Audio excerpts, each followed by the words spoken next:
Hi, everyone. This week we are starting addition with regrouping. And this is a skill that students started to learn in first grade, but we're taking it to the next level in second grade. So I have a problem up here that was be similar to something we're working on this week.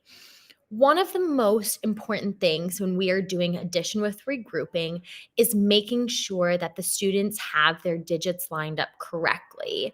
So in this problem, we have 183 plus 17. It's really important that students put the 7 right up in that ones place and the 1 in the tens place. I've already seen students working with them today, putting this 1 in the hundreds place. So when you're supporting your child at home, you can draw lines to show the ones, tens, and hundreds place. They can label it. We have a couple tools in the classroom that they use that outline the different the places so that students really know what they are doing, what they are adding. And this week, we're also focused on making 10. So we're trying to strengthen our tens facts so that we are able to identify them right away. So, for example, in our ones place, we have 7 and 3. I want students to be able to see that and be like, oh, we're making a 10. Here's how I'm showing them how to do it. So if they get 7 and 3 makes 10, I always like to show students to write the 10 or write whatever the sum is of the ones right here above the line. And then I just draw an arrow down to show the digit that I'm dropping down into the ones place. And then I draw an arrow over to the tens place. Another issue that I've seen for a lot of students is they're not carrying that 1. They're leaving it there, or they're doing 7 and 3 in their heads, but they're just putting the 0 here and then going on to add 8 plus 1. So that's why I draw out the number 10 and actually draw the arrow over.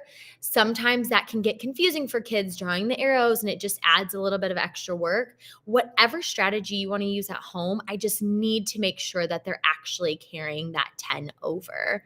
And because we're coming out of our place value unit, students have a really strong understanding of what this looks like with base 10 blocks. So if you keep comparing it to that, like we're making a group of 10 and that's too much for the ones place to handle. So we have to turn all those 10 ones into 110 and move it over. Referring to place value during this unit is going to be critical.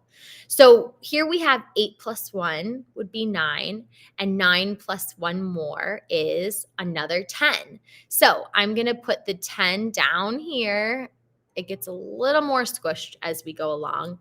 And then once again, draw the 0 to go into the tens place, and then draw an arrow to make sure that we're carrying this 1 again over to the hundreds place.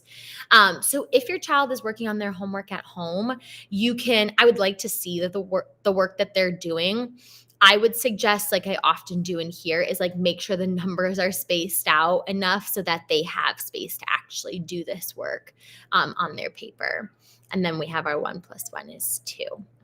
Okay, so this is what we're going to be working on, and really the focus for the beginning of the week at least is making that 10, but then also not losing track of all of our digits and knowing where they go.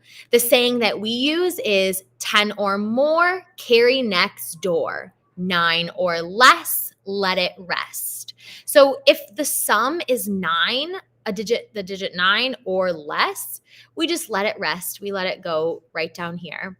But if it's 10 or more, carry that next door. Okay, so hopefully that's helpful. If you have any questions, let me know.